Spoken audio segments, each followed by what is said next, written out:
everybody, how you doing? Well, that's good. Welcome to PHLY Flyers. My name is Bill Matz. I'm your director of fun and games for the afternoon. Joining me today is Philadelphia's #1 hockey beat reporter, Charlie O'Connor. Chuck, you really earned that status with the piece you put out today and what you're going to be putting out tomorrow. Your conversation with Brent Flahr, just really making my life super easy. But some really, you're welcome. Really, you're welcome, William. Some really good stuff in your what's the director of player development? What's Brent Flahr's official role? He's the assistant general manager. AGM. I don't know if he has a specific title aside from AGM. Okay, but functionally, he is the guy who runs the draft. Like, he is their draft guru. And while he doesn't, he used to essentially be I think it was like the VP or something of, prospect development. Yeah. He isn't anymore, but he just, still very clearly has his hands in a lot because he's the guy who drafted these guys. He knows them very well. So he very clearly has a hand in making decisions about player development and things like that. He isn't quite at the level he was at when he was the functional #2 under Chuck Fletcher. And this is actually something that's worth pointing out. We'll get into the piece in more detail a little bit, but we have 58 minutes. Give Brent Flahr credit because there was no guarantee that he was going to survive the Chuck Fletcher exit. Brent Flahr has been essentially joined at the hip with Chuck Fletcher for pretty much their entire careers. I mean, he was the #2 in Minnesota. And then when the Flyers got Fletcher midway through the 2018-2019 season, Flahr was still working in Minnesota. And then when his contract expired, I believe, then he just jumped and went back with Fletcher at the start of the 2019-2020 season. And generally speaking, when a GM gets let go, all of his people get let go too. I wasn't sure if Brent Flahr was going to survive, but apparently he made a really good impression on Danny Briere during Danny's time as special assistant to the GM. And Danny and the rest of the people in the organization think Brent Flahr does a really good job at the draft. So it was kind of like, look, Brent, if you want to leave, we're not going to stop you because I know you're real tight with Chuck, but we have a lot of respect for you and we'd love to keep you around. We might adjust your role a little bit, but it's not like we're going to kick you to a back room. You're still going to have a lot of power. You're going to be a key member of this organization. And Brent stuck around, and it looks like he is still a real key decision maker with the Flyers. In the Flyers front office directory under hockey operations, there's 2 vice president and assistant GM. It's Barry Hanrahan and Brent Flahr. Yeah. Both have that title. And then just regular assistant GM, no vice president, Alan McCauley, and then it gets into the coaching staff. Right. So he's right there. He's right up there. And Hanrahan's been around for longer than Flahr. Hanrahan has been around since the Clark days. Yes. Great. I love it here. It's tremendous. But so Brent Flahr, he runs the draft. This is his thing. And you sat down for your, comes out in 2 pieces. First one, if I tried to put it in one piece, it would be like 10,000 words, which is a little longer than your normal. Yeah, a little longer than normal. So if you haven't read it yet, if you're not a diehard, go to allphly.com, sign up to be a diehard. But Charlie put out the part of his conversation with Brent Flahr today that has to do with the top 20 prospects who are defensemen and goaltenders. And I think it was 7 in total who made the list. Usually it's a little more even. It's usually like 9 and 11, sometimes even 10 and 10. This year it definitely our list skewed a little bit more on the forward side. When you have this generational crop of NHL defensemen with Provorov, Ghost, Sanheim, Moran, and Haig, I mean, why are you drafting defensemen? You're set, man. They thought they were. They sure thought they were. William. Anyway. So I want to start where we started yesterday with the defenseman. I want to throw it back to our conversation about Hunter McDonald. And he came in at 18th, tied with Cole Knuble on the top 20 list. And man, if Brent Flahr and the rest of the Flyers decision makers, front office, coaching staff, what have you, were to make this list, Hunter McDonald would be in the top 5, yes? I don't know top 5, but definitely top 10. I think he would absolutely be a top 10er. And maybe they recognize he's not Chris Pronger, right? Yeah, like they're like, yeah. He ain't putting up points. We're not worried about that. Don't care. Right. He's a really, really good defenseman, and he's going to play in the NHL. Yes. Like that's what they seem. Yes. They're just really high on this kid's ability to one day be a top tier shutdown defenseman in the NHL. Yeah, I think they absolutely are. I think they see him as, I don't know if they think he's going to be this good, but I do think they look at him and they see him filling the same kind of role that like a Chris Tanev filled for a bunch of teams. Was obviously a guy that was highly desired at the trades deadline this year for teams. Dallas is the team that ends up getting him. But I think that's the way they look at Hunter McDonald. They view his upside. Maybe he's not going to quite reach that level. Like Tanev Tanev had years where he was like borderline first pair defenseman level, like legitimately having that kind of impact. I don't know if they think Hunter McDonald's ever going to get there, but when you name the guys who do that thing, it's like, oh, Tanev. Yeah, exactly. Probably the best version of that guy I can think of would have been like prime Marc-Edouard Vlasic. Yeah. Like now Vlasic isn't very good. But in his prime, he was real good. He's 38 and he's been blocking shots the whole time. He's actually not that old. He's not as old as you think. Yeah, it's just he fell off a cliff. Just like and he had that massive contract, which they're still dealing with. Still can't but get when out he of. was in his prime, Vlasic was awesome. And I think that's the role they very much, and this is a conversation that, we can debate whether they overvalue it. But the Flyers very much believe that to build a defense core that either is truly complete or just fits the mold of the defense core they want to have in Philadelphia, you need at least one guy who strikes fear. They believe that is necessary. And that plays into why they traded for and extended Rasmus Ristolainen and overpaid twice for him, because they believe that they had a void, that they needed someone to fill that role. And it was, okay, well, yeah, we might be overpaying for Risto, but we need this guy because we just do. Now it seems like McDonald is going to be that guy of the future, because it does seem, at the very least, I don't think they're going to give Risto another contract after this one. I think it's highly unlikely he's still a Flyer through the end of this contract. It seems like he is someone who, if he proves he is healthy, they will look to move. And part of the reason why they, I think, are open to moving him is because they feel like they have a cheaper version of him in Hunter McDonald coming. And that's honestly his greatest value to me. Now, I also believe that you need at least one badass. You need some badasses on your blue line to win a Stanley Cup. That is just the reality of playoff hockey. Someone needs to mess someone up sometimes. I think the swearing ban is in effect. But like, I just think you need those guys. And Hunter McDonald's greatest value to me is he doesn't cost $5 million. Yeah, that's fair. Like, this is what these guys are worth. You get them on their ELCs, maybe give them that bridge deal. They make a certain amount for their career. And then, like, if they are super proficient, then you think about paying them. Or if not, you go find the next guy who's willing to just throw his body around like a missile. Like, that's what it comes down to. You don't just give them, here's $30 million. Oh, we're cash strapped now. We can't afford good players.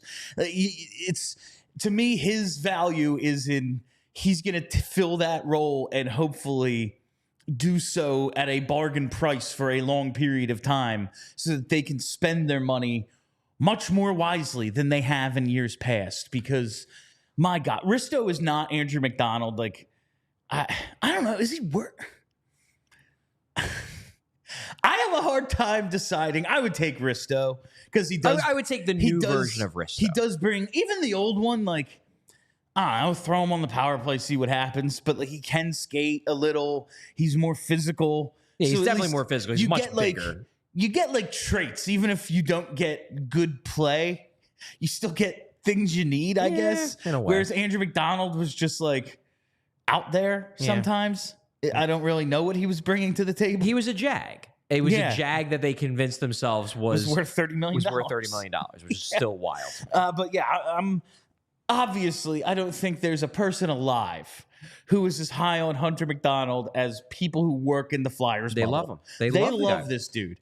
But I am excited because, Like, we could see him this year at the end of the year. We could be seeing him next season potentially. I might see him sooner. There is an answer here that I pulled out of your thing. I think he'll benefit in camp. He put himself in front of Torts, and Torts knows what he did and what he passed up on. And I think the passed up on thing is big. We'll get to that. Do we want to get into that now, or do you want to read the full quote? Let's read the full quote. We'll get into both parts of the quote, because I think there are two interesting parts. I think he'll benefit in camp. He put himself in front of Torts, and Torts knows what he passed up on. I just think he's a lot closer than most people probably give him credit There's the money for. quote. He'll be interesting. He'll be interesting to see in camp. He's worked his ass off this summer. He put on a lot of weight. He's a strong-looking guy, strong skater, and the role that he has, he's not easy to play against. My guess is that he'll put in a pretty good showing for himself. So the two parts, the money quote is a lot closer than most people probably give him credit for. I don't think Hunter McDonald is going to make this team out of camp, but I think he's going to spend a lot of camp with the team. It's gonna be like, fine, I'll cut him on the last day. Yeah. You're forcing me. Yeah. That's what I'm expecting. This is obviously, you didn't ask this question because they're not going to tell you, even if you did. If Risto finishes the season healthy and they're able to trade him this offseason, is Hunter McDonald, like, maybe not a lock, but maybe penciled to be one of the 8 defensemen on this team? I think he would be written in, maybe not in pen, but it would not be lightly written in pencil. You would have to take a pretty hard eraser to get that out. That's what I'm getting here, is they just... Yeah, they think this guy, regardless of what his overall upside is, at some point in the near future, he's going to do something for them that they believe is necessary. No, when they talk internally, and I can say this with certainty, when they talk internally about the future Flyers defense core that they're looking to build, Hunter McDonald is part of it. He's in it. He is in their 7 guys that they see as being part of the defense core that will be this defense core when the team is good. He is very much a part of it. They believe he is part of not just the present, but the future. They think, and whether that's in a third pair role or not, they just think he's a guy they want in their mix. They think he's essential. And we go back to this quote that you read, because there was another part of it too. The what he passed up on part. So here's what he meant by that. This is interesting. Hunter McDonald finished out his year with Northeastern last season, and the understanding was that he was going to turn pro. However, he did not sign his entry-level contract at the end of the season. What he did is he signed an AHL amateur tryout contract, which allowed him to play in the minors and get what I believe ended up being 17 games of experience, combining regular season and playoffs. He played in the playoffs for the Phantoms too, without burning a year off his entry-level contract. And I think basically what Flair was saying was, look, we really liked him. He didn't have the kind of leverage to demand to burn a year. Like, we go back to the Gauthier stuff. Obviously, that was a big point of contention. It's been rumored. But, like, Gauthier was a 5th overall pick. He was going to have the leverage to say, you got to let me burn a year, or else I will threaten not to sign. What's Hunter McDonald going to do? Threaten not to sign? There's probably no other organization in the world who's as high on him as the Flyers are. He's coming off a 6-point season at Northeastern. He doesn't have a lot of leverage here.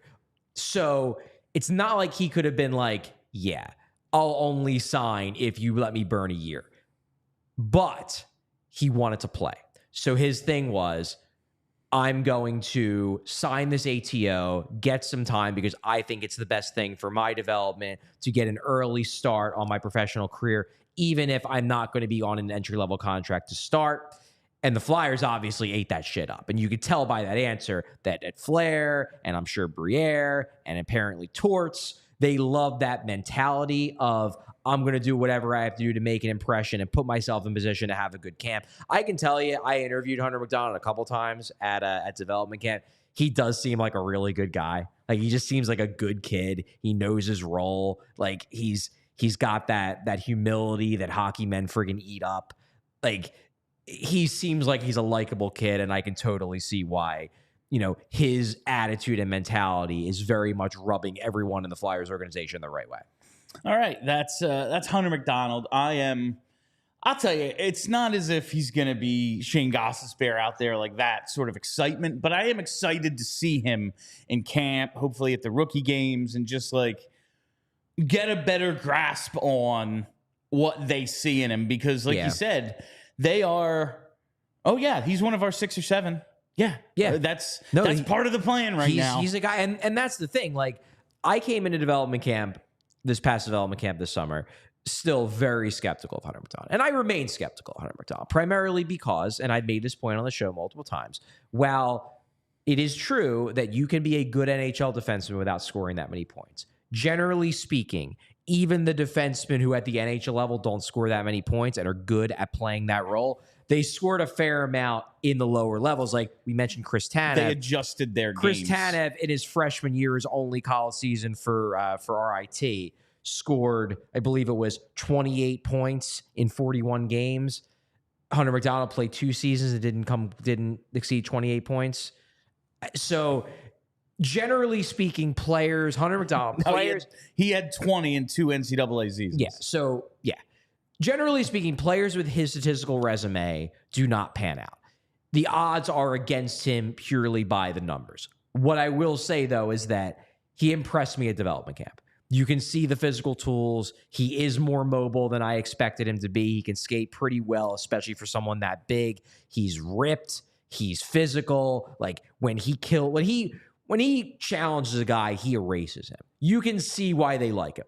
I don't know if it's going to translate at the NHL level. I don't know if it's going to translate full-time at the pro level, to be honest. It seems like he played okay for the Phantoms, but it wasn't like he was the best player on the ice kind of levels. I don't know. But I do see enough that he's intriguing to me. And it'll be an interesting thing to watch him at camp. I'm with Brent Flair. It'll be interesting to watch. All right. And yesterday we talked about number 20 was on your list, was Jack Berglund, their first second-round pick, 51st overall. Mm-hmm. Well, taken 8 picks after him, comes in tied for number 13 on this list. Defenseman Spencer Gill. I'm high on Spencer Gill. You said some interesting things about Gill yesterday. But even if you look at the rankings, I ranked Spencer Gill 9th. You had him in the top 10, yeah. Alex ranked him 17th. I really like Spencer Gill.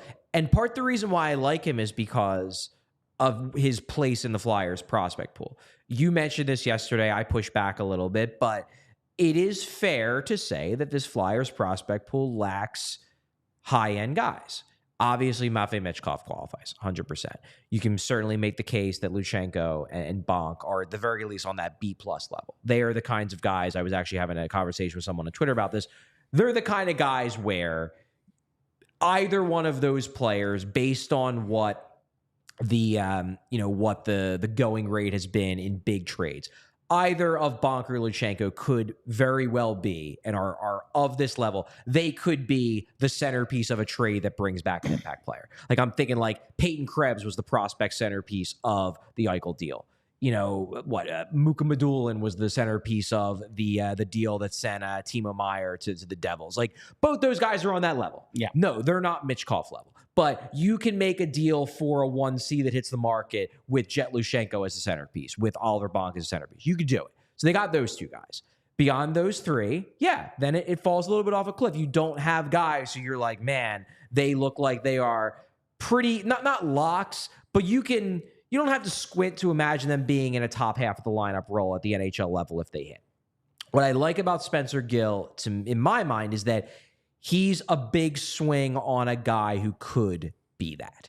And I think they have about 4 or 5 guys in their prospect pool who are boom bust types where like they could get to that point, but they're not there yet. Spencer Gill, I just find intriguing because he's got size. At development camp, he was a much better skater than I expected him to be. And there wasn't really anything wrong with his skating. It's just that he probably needs to get stronger, and he'll probably get faster as he gets stronger. And he can score. Like, this is not a guy who, he's big and he's right-handed and he plays with an edge, so you might be putting him in that, he's probably going to be a shutdown, low-scoring guy. And that might be ultimately what he becomes. But he scored a decent amount in his draft year. It was like 40-something points in 60-ish games. He has puck skills. He can move the puck. I see a guy here where, and I'm in no way, shape, or form saying this is a lock, but I can dream on his upside in a way that I can't dream on the upside of like an Elliot Desnoyers. That's exciting to me because they need guys like that in the pipeline. That's why I like the Spencer Gill pick so much more than I like the Jack Berglund pick. Because the Jack Berglund pick strikes me as like, well, we need a center and he could be a 3C. Whereas with Gill maybe has lower downside, where if it just doesn't come together, if he just doesn't have the hockey IQ to make it work, then he's going to wash out in the AHL, whatever. If it comes together, given the physical package, given the fact that he does have raw puck skills, given the fact that he's in an organization in Rimouski that does generally a pretty good job of developing defensemen, he could be a 2 or a 3, and that's cool. You always need defensemen, and they're always in demand. So whether it's for this team or in a package, like having a guy with the higher end upside. Yeah. I don't think I'm not dreaming on Spencer Gill as a number 1, but I could see him, if all goes right, being a top half of the lineup defenseman, and that's a blue chip guy. Definitely. Yeah. And I think there was a comparison just in terms of his frame from Brent Flair, comparing him to Travis Sanheim. Well, it's mostly because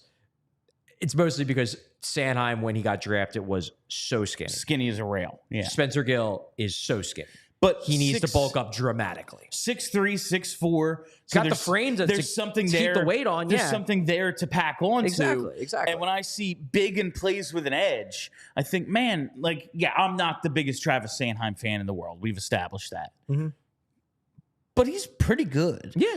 If you're a tad bit more physical Travis Sanheim, I like you. I'm cool with that. I don't think Sanheim from the jump was a high-end skater. Okay. I don't think Gill is ever going to be a high-end skater, even in the best-case scenario. I think if he gets stronger, if he improves his acceleration and his quickness, he could be a good NHL skating defenseman. I don't think he's ever going to be Travis Sanheim, who's like a freaking gazelle out there. He's a very, very good skating defenseman. It's why they've been putting up with him. Yes. Look at how he skates. It's a big part of it. Yeah, it's a big part of it. But add in the fact that Gill is big and his frame can probably handle another 30 pounds pretty easily. He is willing to play physical. He's not like Hunter McDonald mean, but he's willing to play physical. He's willing to mix it up a bit. He's got puck skills. He can engineer a breakout. There's something there with him. And that's what excites me. There's something there with him where it's not just, well, if everything goes right, he's a third-line center or a third-pair defenseman. If everything goes right with Spencer Gill, he could be a 2 or a 3, and that's cool. And this is something we've said all along, if you're going to do, especially if you're going to do this rebuild the way the Flyers have, at some point you're just going to have to take some risks. Yeah. They might not pay off, but if you just play it safe, you're going to have exactly what you had. Some really good third-line players. Yeah. This is one of those guys that you look at and go, he could be something else. Yeah. Is he going to be Cale Makar? No.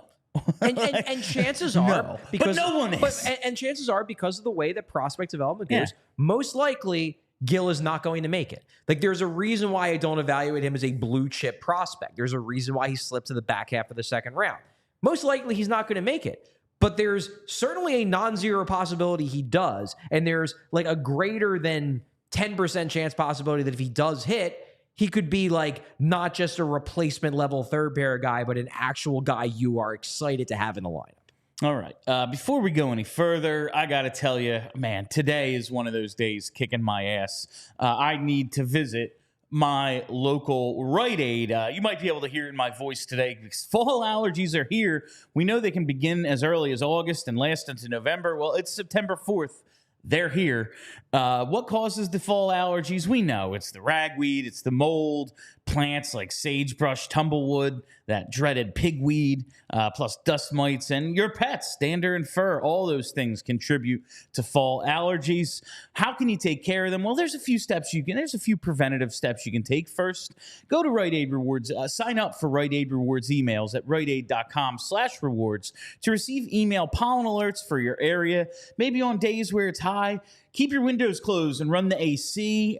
Shower frequently. That's a huge one. If you wash the pollen and mold spores from your skin and hair, they're less likely to affect you. Maybe go to your local Rite Aid, pick up a dehumidifier. Dust mites and mold thrive in humid environments, and a dehumidifier helps take the moisture out of the air so that these allergens can't grow. And wear a protective mask when gardening or maybe wear long sleeves, whatever it is. I've been putting up all my Halloween decorations outside the last couple days. You better believe I'm wearing a mask out front of my house because it's just allergen city out there. But maybe you need some over-the-counter options if these preventative measures aren't enough. Try a nasal rinse to help flush out your nasal passages. And when symptoms are flaring, maybe you check out antihistamines such as Claritin or what's this other one? Oh, Zyrtec, both available in brand name or Rite Aid brand at your local Rite Aid. And 1 to 2 weeks before pollen allergies are expected to be high, check out nasal corticosteroids like Flonase or Nasacort. And also, those are available maybe a little bit cheaper, just as effective in your Rite Aid brand. If you still have questions, still not getting enough relief, ask a Rite Aid pharmacist if a different type of allergy medication like a decongestant might be necessary. And you can always ask your Rite Aid pharmacist for recommendations on ways to get relief during allergy season. And yeah, it's not summer anymore. Well, I guess technically it is. It's still summer until like the end of September. Just say. After Labor Day, summer's over. School starts, summer's over, but it's never the wrong season to be rocking some Shady Rays. You got to get ready for all seasons with quality shades built to last, and our friends at Shady Rays have you covered with premium polarized shades that won't break the bank. Shady Rays is an independent sunglass company offering a world-class product rated 5 stars by over 300,000 people. Their shades have durable frames and crystal clear optics, making them the perfect choice for all your outdoor adventures. And they have hundreds of options to choose from, so you're bound to find the perfect pair to match your style. I wear my Shady Rays every day. I'm constantly looking for the perfect pair of sunglasses, and I have found them over at Shady Rays. When I say crystal clear optics, I'm reading all this right off of a screen right now, not messing with my eyes at all, and I love those tangle-free options. I'm an aviator guy, but with the long hair, they can be inconvenient. Tangle-free Shady Rays, not a problem at all. And right now, exclusively for our listeners, Shady Rays is giving out their best deal of the season. Head to shadyrays.com and use code PHLY for 35% off polarized sunglasses. Try for yourself the shades rated 5 stars by over 300,000 people. All right, there's a couple of, down the list in the teens defensemen, and now we get to the guy tied with Spencer Gill at 13 on your top 20 prospect list. Our first goalie that we're going to discuss, Carson Bjarnson. And I really liked your line of questioning with Bjarnson because you were like, how? We know Brandon is bad. Yeah, they're not good. So how do we judge a goalie behind a bad team? Yeah. It was a very interesting answer. Yeah, basically the point that Flair made. And again, it goes back to something we've bantered about back and forth on this show really for the past year, which is how much are you willing to trust the Flyers? Because basically what Flair said is, look, there are goalies in juniors who put up great numbers and they have almost no chance of making it in the NHL because they've maxed out their talent. They are what they are. In juniors, they have the technique down pat. They know how to protect their angles. They know that the players aren't talented enough to take advantage of, the holes that they're leaving up top because they don't have the accuracy to win those kinds of one-on-ones. So they put up great numbers of juniors. And then they get signed to an AHL team and they stink and they never get past there and they end up playing in Europe or playing in, the ECHL or whatever.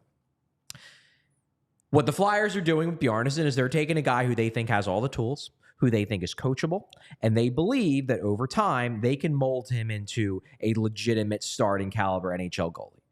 They believe he's big enough. He's got the size that they believe all goalies need. He's got the athleticism. He's a good kid. He's coachable. He listens to instruction. It seems like, he doesn't have trouble grasping concepts. They believe that he can be a really good goalie 2, 3 years, 4 years down the line.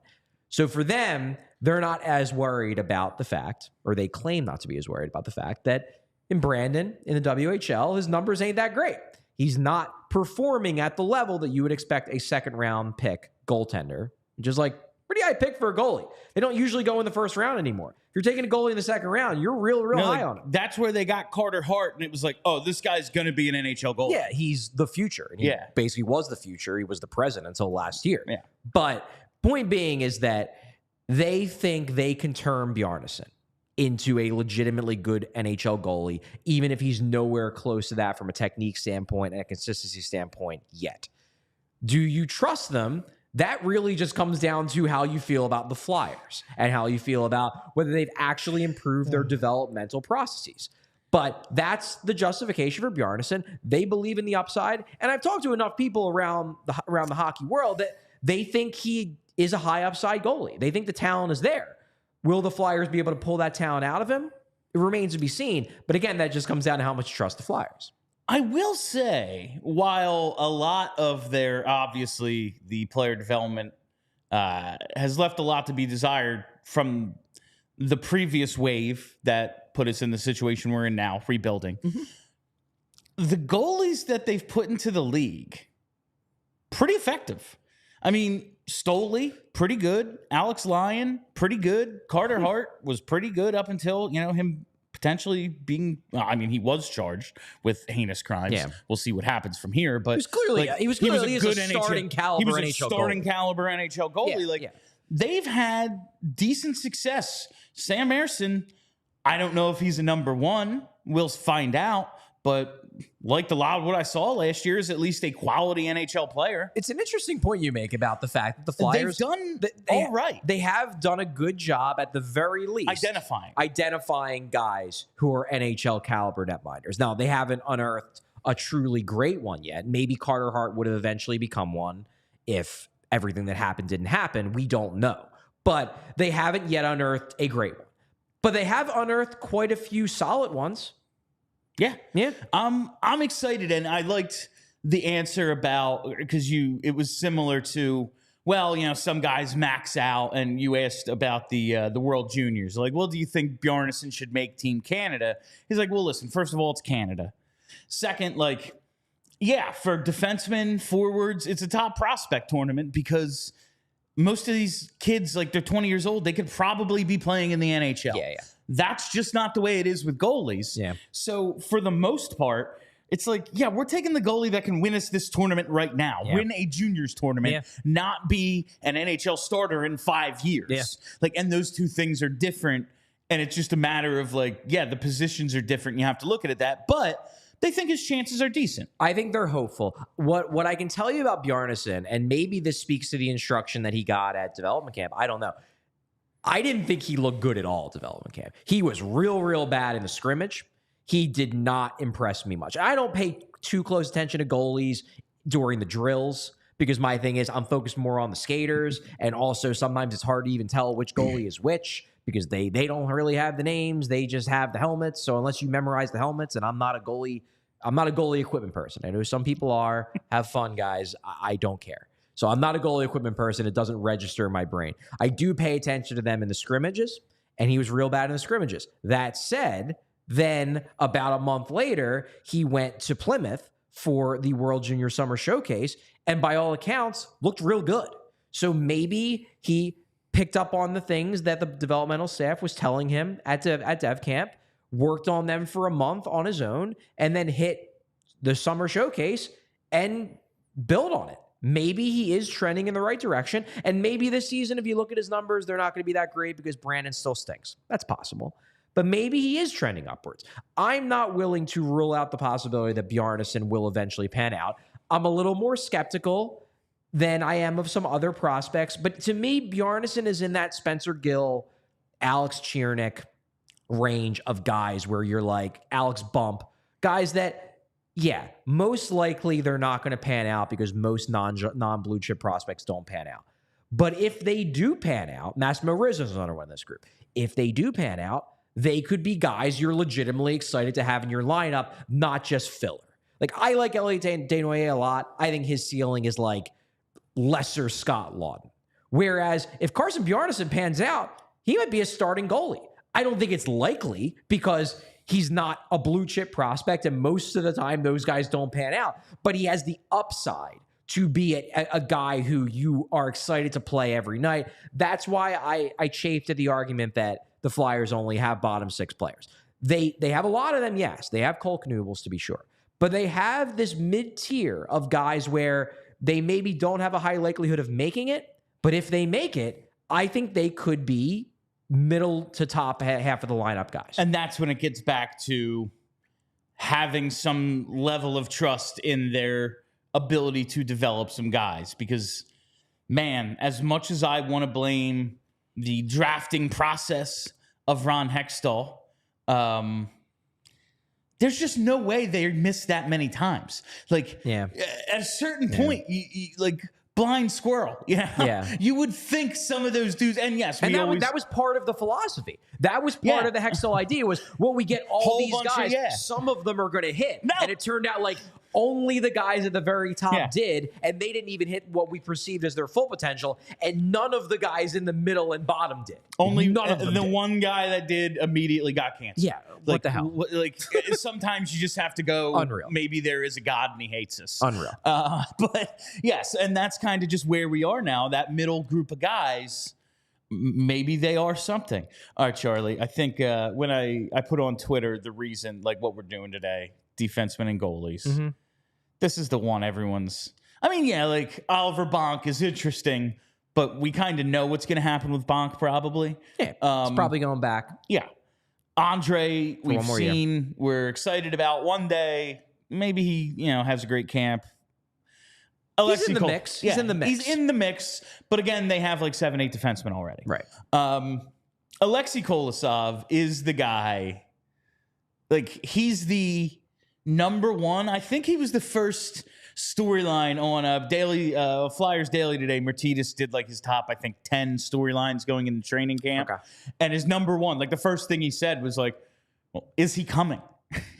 And that's the thing here with Kolosov. And when you asked Brent Flair, and we'll get to the is he coming part, but so much about just the play of Alexei Kolosov, what type of goalie they think he is. Well, I wanted to ask him because based on what we've been hearing from the Flyers organization for the last couple of weeks, it's Kolosov wants to go back another year and be loaned again. And the Flyers' opinion, number one, it's like, you're on an entry-level contract. You're going to spend 2/3 of the entry-level contract playing for somebody else. That's BS, which fair. But the other part, and this is the part they have communicated both publicly and privately, is that they think it will hurt his development to go back, or at least it won't help his development. That the best thing for his development is to come over and learn the North American game. So I had Brent Flair. I wanted to try to get him on the record to explain why the Flyers feel like it is so important to his development to come over to North America now rather than get another year in the KHL and maybe come over in year 3 of that ELC. That was the question. He took it in an interesting direction after answering the question. He basically said to me, it was like, without saying we think he might be our best goalie, he was like, this dude is close to the NHL and we want to get our hands on him. Right. Close to the NHL, first of all, like, oh, well, we have 2 starters locked up. Yeah, we think he's probably better than them. That's what I read from his answer. And just, I got excited by the idea. Like, they're clearly pumping his tires. And maybe they just think he's this good. Like, seems like a lot of effort.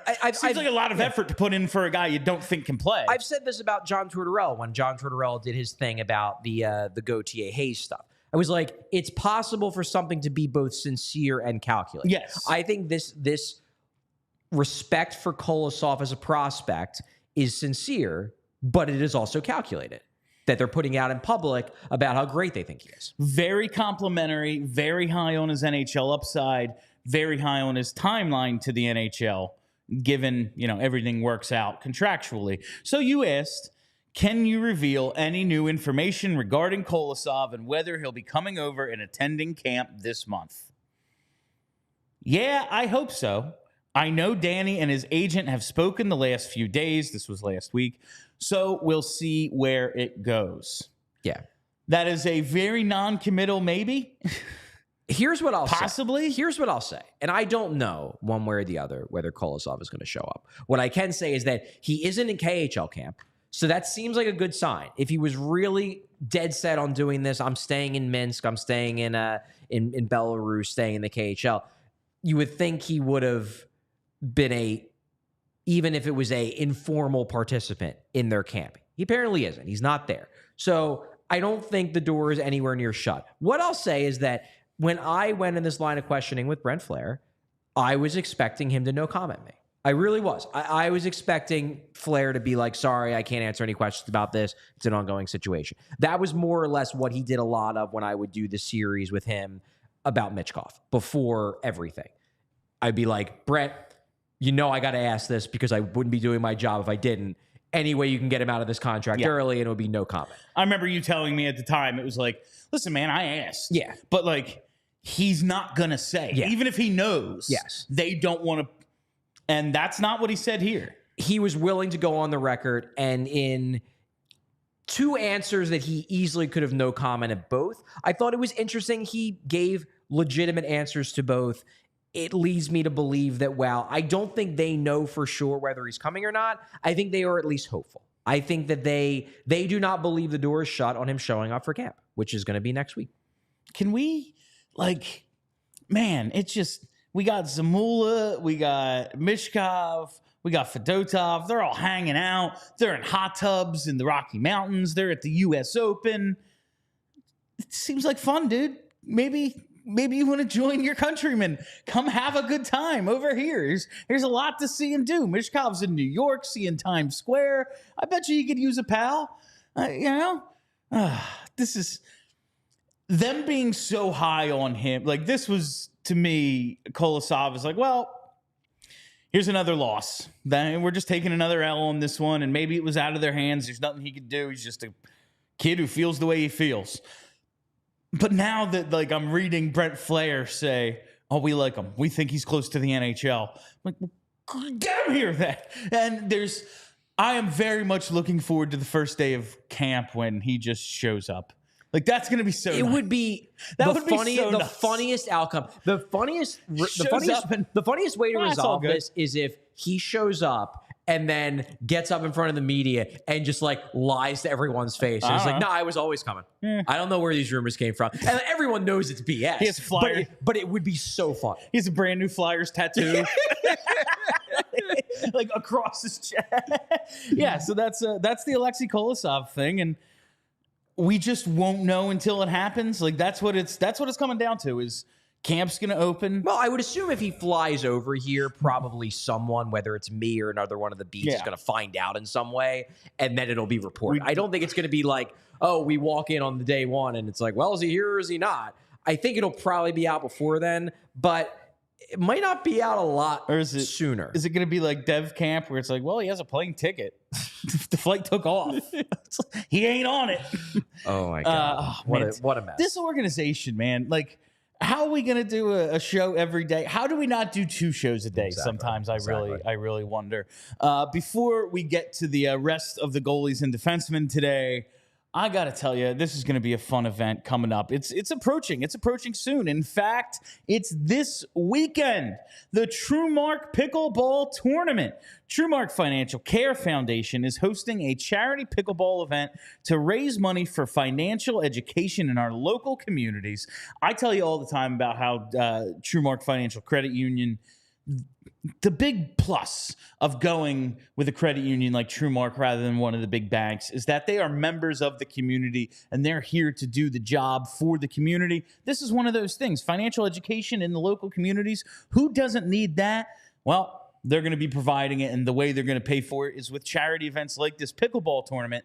The event is September 7th at the Upper Dublin Sports Center in Ambler, PA, from 1:30 to 5 p.m. It's a round-robin tournament. You don't need prior experience. You don't even need the equipment. Paddles and balls will be available for use for free. The cost is $50 to benefit the charity, and all players get a swag bag from TrueMark and all PHLY. If you want to get your company involved in a sponsorship and have your logo on on display at the event. They're selling a variety of sponsorships from $200 all the way up to $1,000. And there's going to be more entertainment. Even if you don't want to play pickleball, you can still support the event. There's going to be food and beer trucks on site, and some of the proceeds are going to go to the charity. There's going to be music, cornhole, 50-50 raffles, other fun prizes and giveaways. I was just checking out some of the prizes and giveaways in our lobby earlier. We got some real cool stuff. And if you're playing in the tournament, I'm going to be there. I'm going to be hanging out live. There's going to be a live broadcast from the event. Come spend a Saturday playing pickleball for a good cause or just eating and drinking. That's a lot of fun, too. The best part, as a PHLY fan, you get a 10% discount on registration. Just register at truemark.com/PHLY pickleball. And while you're over at TrueMark's website, man, expenses, they're coming soon. Your back to school shopping already probably underway or even done. Holidays right around the corner. Baseball, playoff tickets. I know that's a major expense for me every year. There's so much to buy. TrueMark Financial's Rewards Visa credit card makes it more rewarding. Not only can you earn 1 point for every dollar spent, if you open a new Rewards Visa credit card by August 31st, you get a $50 gift card. It is already after August 31st, so maybe I don't need to read this part. You can apply online at truemark.com/PHLY rewards. Terms and conditions apply. Visit truemark.com/PHLY rewards for details. Federally insured by the NCUA, an equal opportunity lender. And while we're here, I got to tell you about our friends at Rugged Road. You know I love the Rugged Road coolers. Rugged Road is dedicated to creating innovative and durable outdoor gear for adventurers who demand the best. And that's what Rugged Road coolers are, the absolute best. One of the coolest features, the floatability. They're designed to always float upright so you never lose a drink. We all know how devastating that can be. And it's a lightweight design. Unlike other heavy-duty coolers, Rugged Road coolers are incredibly light, making them easy to transport on any trip without compromising on performance. They've got the durability and dependability. They're guaranteed to keep their contents cool for up to 7 days and oftentimes longer. And versatility. Outdoor activities from fishing and tubing to camping and tailgating. And it is tailgate season. I just mentioned the baseball playoffs. Well, guess what? They're coming. Football season coming. Hockey right around the corner. Basketball right around the corner. It's the perfect time for tailgating. And when you're tailgating, you need a Rugged Road cooler. So gear up for your next adventure with Rugged Road coolers, reliable, durable, and built to be used. Rugged Road is your ultimate outdoor companion. Head to ruggedroadoutdoors.com and use code PHLY for 10% off today. All right, let's get through some more on this list. The next one, Egor Zavragin. We've spent a lot of time talking about him just as like this thing in the future that might be really, really good. Yeah. What did you get out of your conversation about Zavragin? Well, I can tell you this, and this is very much not just based on my conversation with Brent Flair, but based on just my read of the Flyers organization. I think they love this guy. I think they are real, real high on this guy. Now, granted, it's going to take a while, and this is not a Mitchkov thing where it's like, oh my God, we got to get him over as soon as possible. He signed a 3-year contract with SKA St. Petersburg, Mitchkov's old team. He's going to be playing for Sochi this year, the same team that Mitchkov did. And I don't get the sense there is any rush to get him out of that contract. Now, if he ends up being a situation where he never plays, maybe the situation changes. But that was a big thing. It's like, as long as he's playing and has an opportunity to get better, it seemed like every sentence was prefaced with that. Yes. But I think the Flyers are happy to let him spend the next 3 years over in the KHL and hopefully develop into a starting goalie for SKA, one of the premier teams in the KHL. I don't think they're going to be rushing to get him over here. That said, I think they're real high on him. I mean, we have him on our list as the top goalie prospect in the organization. He jumped Kolosov. I think the Flyers also view him as the top goalie prospect in the organization. Okay, because I was going to ask, is that based on, like, if Kolosov was at dev camp and everything was cool, would he be like 5? But 8 because of the uncertainty? I think he got dropped a little bit because of the uncertainty, but I do think that the Flyers like Zavragin more than Kolosov. I don't know if they actually like Bjarnson more than Kolosov or if that's more just a gambit to try to convince Kolosov to get over here. I do think they really like Zavragin more than Kolosov, though. It was an interesting conversation, a lot like Bjarnson, though. It's like, yeah, he's on Ska, but actually, he's on Sochi. He's on Sochi. And as we saw last season with Mishkov playing for Sochi. It's not a very good team. They stink. It's pretty bad. Yeah. Pretty bad. So how do we, like, it gets back to okay, how do we judge a goalie behind a bad team?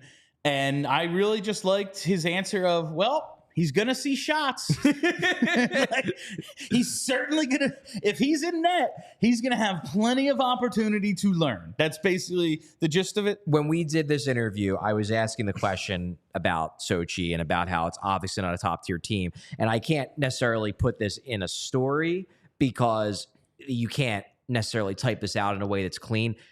Before I'd even finish asking the question, Flair responded with, I can assure you his numbers aren't going to be the same as last year, so don't panic when you see them. I can assure you, just to prepare you, they're going down. The way I read it was like, let me stop you right there, Chuck. It's not gonna be pretty. Yeah. If you're just going on elite prospects every day and look at his game log, it's like he gave up 5 on 18. Yeah, man. It was 5 tap-in goals, 5 3-on-1s. That's very much a possibility. Yeah, but the KHL is just another step for a goalie that they're very high on, and for his age, very advanced. Yeah, I thought this was the most entertaining tidbit in this section of the story. Tomorrow we'll get into the Jack Berglund skate thing, which is still very funny. But this I thought was the most entertaining tidbit from this portion of the interview. He talks about, because Flair, this was an open secret, but obviously he revealed it. He was down in Florida for that pre-draft Russian prospect camp. And when he was down there, they interviewed Demidov. And Demidov goes, he said, this is Flair talking about Zavragin. He's a great kid. He's got lots of energy. I was talking to Ivan Demidov in Florida where we met him in Florida there before the draft, and he just raves about him. He said he can't score on him, and it drives him nuts. They're friends. He said he's the best goalie in the world under 23, though I don't know how he knows the rest of them in the world. He's thinking, there ain't another goalie under 23 I can't score on. Right. So he's clearly the best. That is probably the way Demidov is thinking. He must clearly be the best. He must be the best because I can easily score on every other goalie in this stupid league except for this guy who's awesome. That's very encouraging. Because we've said all along, if there's a Sorokin in this group, a guy who's just going to come over and be like, oh, yeah, it's my net. It's him. I'm the captain. He's the guy. It could very well be him. If one of these dudes is going to be A+, it's him. Yeah. That's exciting. It's exciting. To me, it's years away. If Zavragin this year on that team puts up half decent numbers, get the hype train going. And I don't think he's going to. I think he's going to struggle because the team's real bad and there's only so much a goalie can do. And I think the Flyers won't be concerned about that because they're looking at this as a 3-year time frame anyway. But if he goes out there and puts up like a 9-10 for Sochi, then you're like, whoa. This kid might be a blue chip goalie. I don't know if you know how the loan process works over there. So again, yeah. At a certain point, might St. Petersburg be like, we need this guy and take him back from or is that like a next season situation? I don't know. I can tell you in soccer, you can't. Yeah. And I would have to assume, because you sign a loan agreement, the loan agreement is for the season. Okay. I would assume that's still the case in the KHL. That said, it's the KHL. Yeah, I don't know. Like Putin could get someone to put a gun to someone's head and they tear up the contract. I don't know. There's clearly no rules. Yeah. They're like, Fedotov has to come over. No, he doesn't. No, he doesn't again. Oh my God. They could just do whatever they want. Yeah. It's not like we're gonna send SEAL Team 6 over there to take our goalie. Yeah. So, and that's basically and it's basically they run Sochi. Yeah. So I guess in theory they could find a way. It's basically the Phantoms for them. Yeah. But they just happen to be in the top tier league. Yeah. But as we've said before, the KHL is a tiered league in itself. There's a few teams with money and they run the league and everyone else is just someone. They need someone to play against. Yeah. Like not quite the Washington Generals, but like, yeah, man, you're kind of just fodder for the for the four good teams. You can't just have a league with 4 teams. Yeah. There has to be someone for those teams for those 4 teams to beat up on, so you have a regular season. Yeah. All right. Let's get Emil Andrae in. I like Andrae a lot just because I loved his story last season of, yeah, man, we know he's not ready, but we don't have anyone to be at the top of the point on the power play and do the things he does. So maybe he can get ready real fast. And then ultimately we saw a few games, was it 4 games? And it was, yeah, he's still got some time to go. I also think too with Andrae, it wasn't just the power play. Yeah. It was also, I think, the aggressiveness, the innate aggressiveness, and the puck moving ability. And I think, look, I think he would have got sent down anyway, but I do believe that there was less urgency on the part of Torts to keep Andrae once he realized that Sean Walker was good. Yeah. Then it was, maybe I don't need to force this clearly not ready kid into games because Sean Walker is a good second pair defenseman who does all those things. When they're changing their offense basically in camp to be that more aggressive style, and it's like, hey, man, one of the wingers is going to go and you need to step up and hit him. Yeah. It's like, well, Andrae does that. Yeah. That's his thing. Yeah. Can anybody else? And was like, oh, some of the other defensemen took this to Walker guy can do that. Yeah, some of the other guys took to it. Yeah. We don't need to just force this thing that clearly isn't going to work. Right. It's rare you see a guy and you go, oh, he's in over his head. He was in over his He head. was very clearly in over his head. That said, nice taste for him. Yeah. And he went to the AHL, and once he recalibrated a little bit, he got his legs under him, and Brent Flair said by the playoffs he was our best defenseman. Yeah.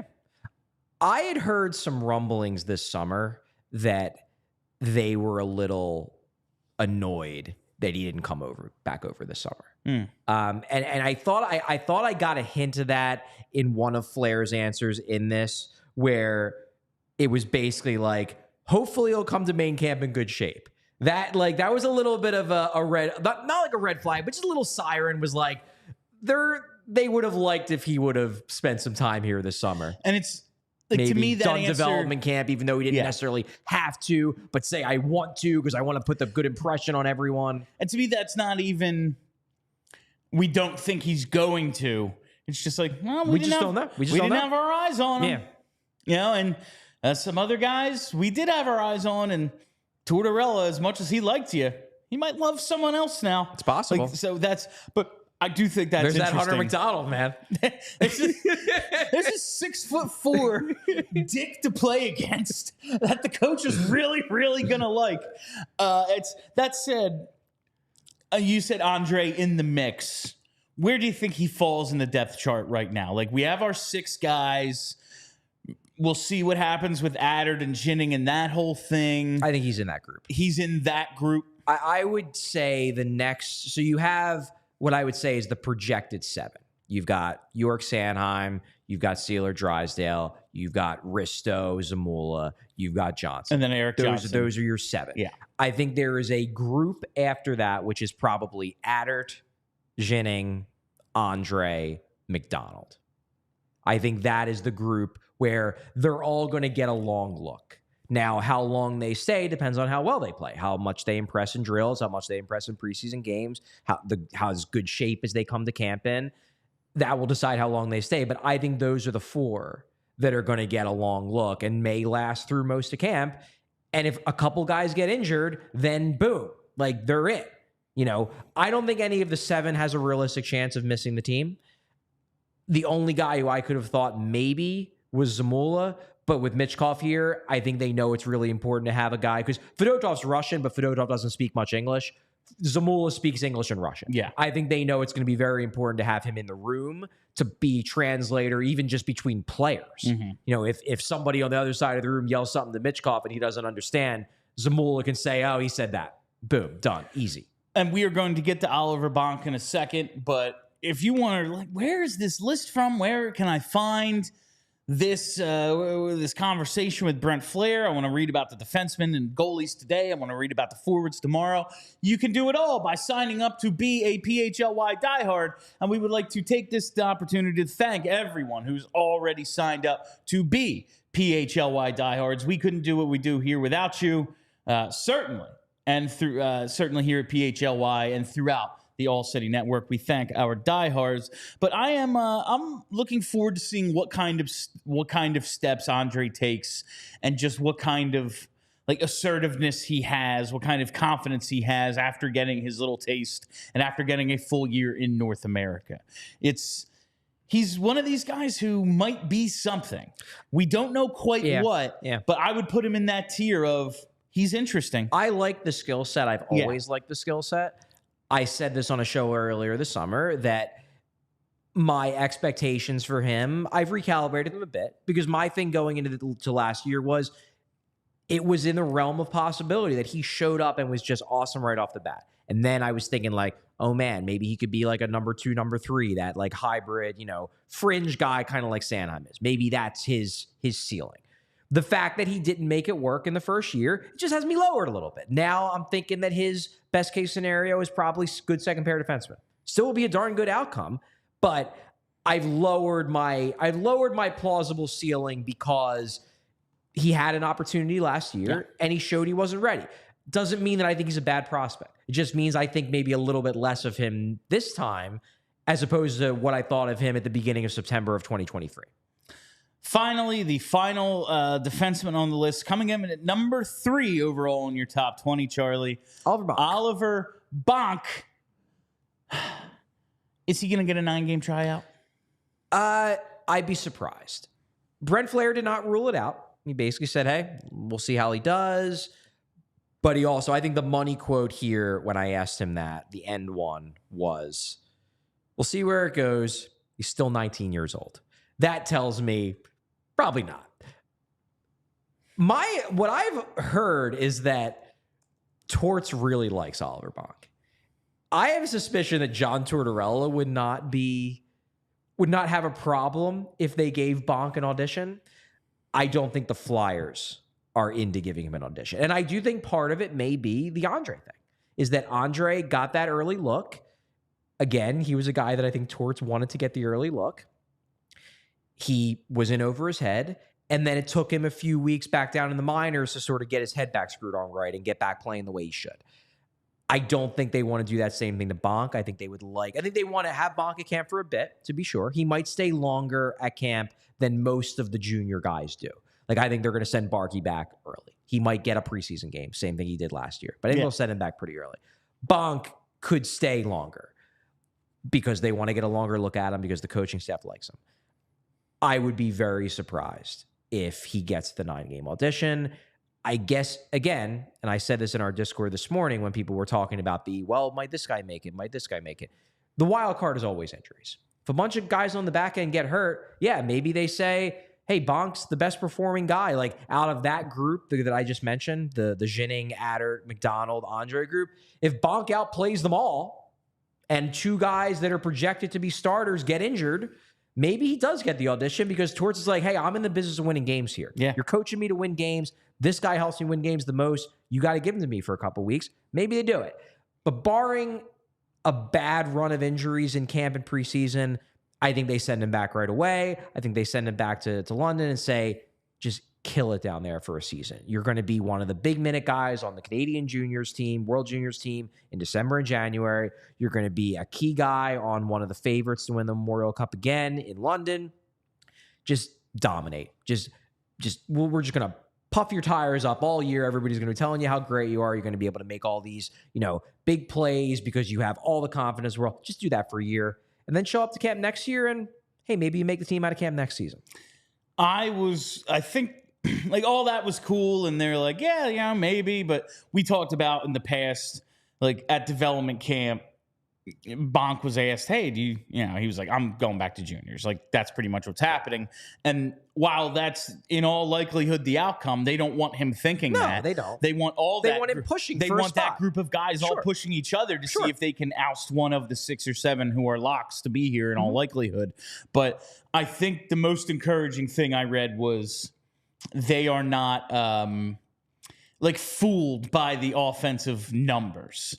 Like, while, yeah, that's great. And maybe that will be a part of his game. And maybe he can play that specialized position. And maybe the numbers will propel his confidence to get, like, to make more plays offensively because he's had some success in that way. Yeah.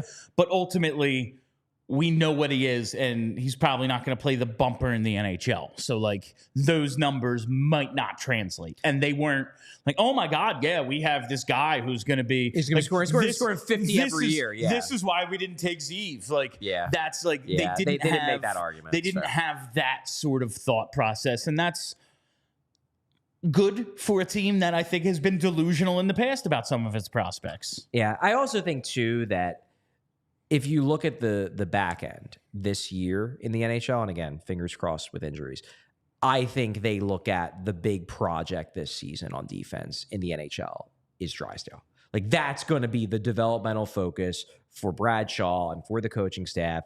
And if you throw the blue chip defense prospect that they have, I don't think Oliver Bonk is going to be a star, but I definitely think he's a B-plus level prospect. As I said earlier in the show, him and Luchenko are two guys who very easily could be the centerpiece of a deal that brings back a 1C or a 1D or whatever. Like, that's the level of prospect that Matvei Michkov level prospects don't get traded. I know everyone wants more Matvei Michkov level prospects because that's awesome, but you know what? Like, you don't get those guys and then flip them. You flip the Bonks and the Luchenko. So they have a couple of them if they need to make a big move and they need a big centerpiece if a really good guy becomes available. They have two guys who fit that role. Hopefully a couple of those, high upside, low floor guys we mentioned earlier take that leap, and then maybe they have a couple more. They obviously have 3 first-round picks coming in next year's draft, 3 potentially early seconds. So they're going to have more prospects hopefully getting added to the pipeline in the next 12 months.